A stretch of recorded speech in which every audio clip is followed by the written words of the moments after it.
Bonjour les amis, bienvenue. Bienvenue dans Retour de Trésors de rue 2.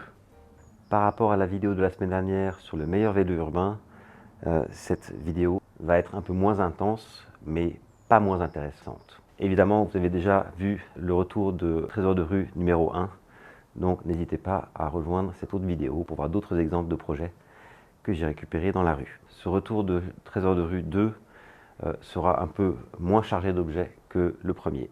Je rappelle brièvement le principe. L'idée, c'est de chercher dans son quartier, regarder ce qu'il y a dans la rue et s'il y a des objets d'intérêt, de les récupérer. La première raison, c'est que ça vous fait moins de consommation de ressources au niveau de la planète. Et de l'autre, c'est que comme c'est dans le coin, ça vous évite des contraintes de transport. Donc on est gagnant sur toute la ligne, sans compter d'ailleurs que c'est habituellement gratuit.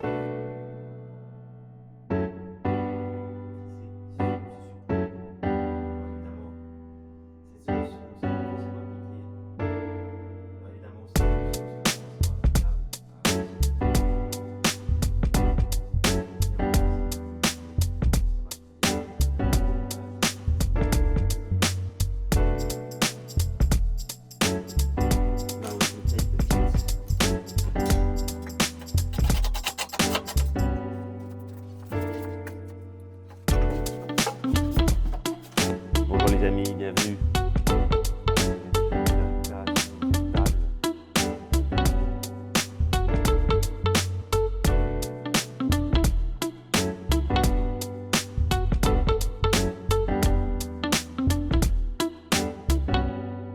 En raison de contraintes de temps, la cour n'est pas parfaitement propre aujourd'hui.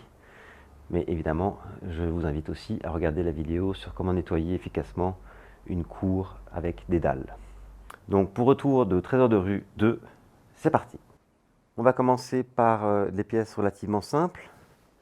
C'est ici, c'est deux planches. Donc ça, c'était une ancienne planche d'armoire. Et ça, c'est une planche que j'ai trouvée seule dans la rue. Donc l'avantage de ces planches, c'est que c'est du bois massif. Donc ça a une bonne capacité de résistance. Et celle-là en particulier, puisque c'est du contreplaqué. Vous avez pu voir dans ma vidéo sur installer une étagère avec du bois de récupération, à quel point le contreplaqué est un bois extrêmement résistant. Donc ce n'est pas des tailles énormes, mais c'est déjà des tailles correctes. Donc on pourra en faire quelque chose.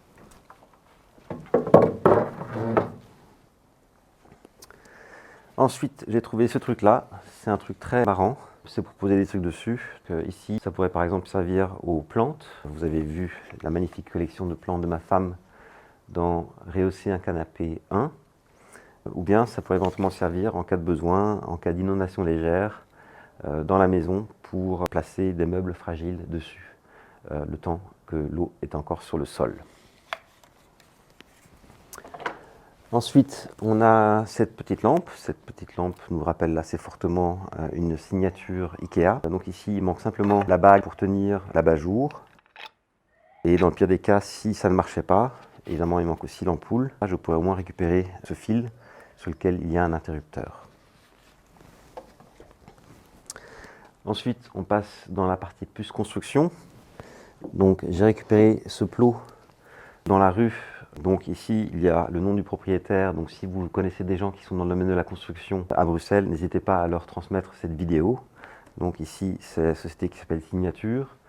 Le plot était dans la rue pendant des jours et des jours. Donc après 2 semaines, je me suis dit je vais le prendre, car il me sert moi ici pour l'éventualité où je coupe les plantes côté rue.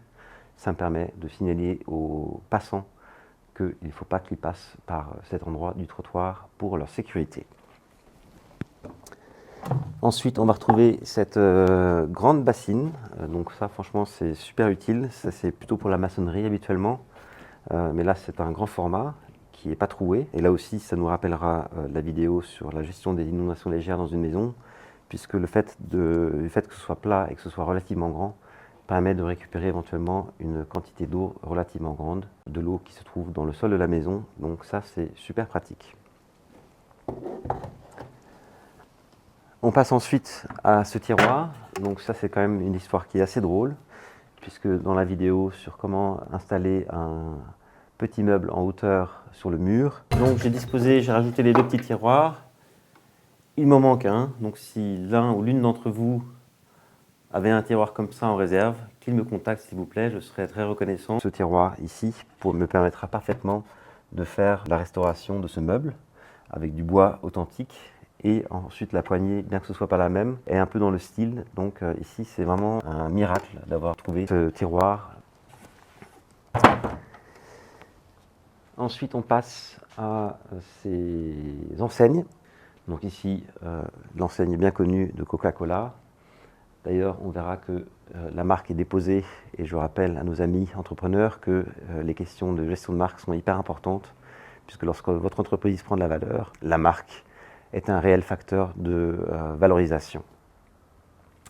Pour cette enseigne lumineuse, j'ai récupéré aussi l'arrière qui permettra d'installer éventuellement simplement des bandes d'éclairage LED consommant peu d'énergie et qui seront très efficaces pour éclairer l'intérieur de cette enseigne.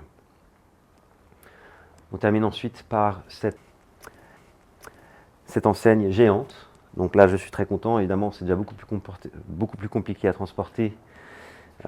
Heureusement j'ai ma Citroën C4 qui me permettra sans problème de transporter cela sans avoir à le mettre sur le toit. J'aime bien ce panneau parce qu'en fait il a aussi une histoire. Vous voyez que c'était a priori pour un magasin d'alimentation dans son dernier usage, mais on peut voir en transparence la mention chez Tony, donc c'était visiblement avant cela une enseigne de café. Pareil, j'ai aussi le bac à l'arrière qui permet de fixer, et donc c'est complet. Il y a aussi les prises ici, c'est très important.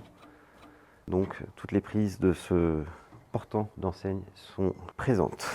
Et même principe, on pourra mettre des bandes LED, et je pourrais éventuellement récupérer ce panneau pour le transformer dans un panneau Happy Hour TV One. Et je vous rappelle la magnifique petite série sur la création de cette enseigne. Avant de passer aux palettes, un mot sur ce sac. Ceci n'est pas un sac que j'ai trouvé dans la rue. Néanmoins, c'est un sac sur lequel nos chats ont fait pipi. Donc ça fait maintenant plusieurs mois qu'il est à l'extérieur pour qu'il s'aère. Il est sous la pluie. Heureusement, c'est un sac de qualité, donc on n'a pas de souci particulier. Donc maintenant, on va faire un petit coup de nettoyage et on pourra le réutiliser. Et ce n'est pas sans nous rappeler l'incroyable vidéo multilingue sur l'année 2020, vue de la perspective de mon chat Caillou. Cette vidéo est disponible dans toutes les langues officielles de l'Union européenne avec que des voix de langue maternelle. Et donc n'hésitez pas à rejoindre cette playlist absolument incroyable. Γεια σας, με λένε Καγιού. Γεννήθηκα πριν από 3 χρόνια σε αυτό το υπόστεγο, όπου αρχικά έμενα με τον αδελφό μου. Και όταν μεγάλωσα και ήρθε η ώρα να ανεξαρτητοποιήσω. Elämäni omiin käsiini. Talon omistajat adoptoivat minut ja löysin meille uuden talon suuresta kaupungista. Nautin paljosta vapaudesta ja ihmiseni jopa rakensivat minulle ihan graças às inúmeras rampas que foram instaladas para mim. Estou bem alimentado e os meus donos cuidam bem de mim. Era realmente uma vida Azt csináltam, amit csak akartam. Jó évek voltak ezek, az életem szépen telt. Aztán jött 2020. Czas na obiad. W tiskárně není žádný inkoust. Setkání se začne o 5 minut. Kdo připravuje jídlo? Každý den, kromě víkendu. Nuže dobře, zvykl jsem si. Gern mit meinem Menschen abzuhängen. Der unrasierte Besitzer denkt, es liegt an ihm. Aber die Wahrheit ist, dass sich der Heizkörper direkt unter seinem Schreibtisch befindet. Ganz genau hier. Il-wasla ta' qattusa ġdida, jisimha Bianca. Tridu tkunu tafu x'kienet l-ewwel reazzjoni tiegħi? De muncă grea. Maestrul meu a compilat toată experiența acumulată în canalul YouTube Happy Hour TV1. On termine par les palettes. Donc les palettes, c'est vraiment une source géniale parce que c'est aussi du bois massif. Donc on pourra très bien les récupérer. Et d'ailleurs, ça fait parfaitement la transition vers la fin de cette vidéo. Puisque dans la prochaine vidéo, je vais faire un petit topo sur les palettes et les réalisations assez spectaculaires que l'on peut en faire. Et je vous montrerai aussi comment défaire les palettes. Et le projet, après les avoir défaites, c'est de faire 2 réalisations. La première, c'est un conteneur de sacs poubelles pour la maison de campagne, notamment si on part un jour de passage qui est après le passage des éboueurs, que je salue d'ailleurs très sincèrement. Et la seconde réalisation va être la réalisation d'un système d'isolation sur l'escalier du grenier. Là, c'est déjà un chantier plus lourd, mais là, j'ai vraiment plein de matière pour couvrir une très large surface, avec d'ailleurs, ce qui est très important, la largeur nécessaire pour ce chantier. Donc, il me reste à vous dire à tout de suite sur Happy Hour TV 1.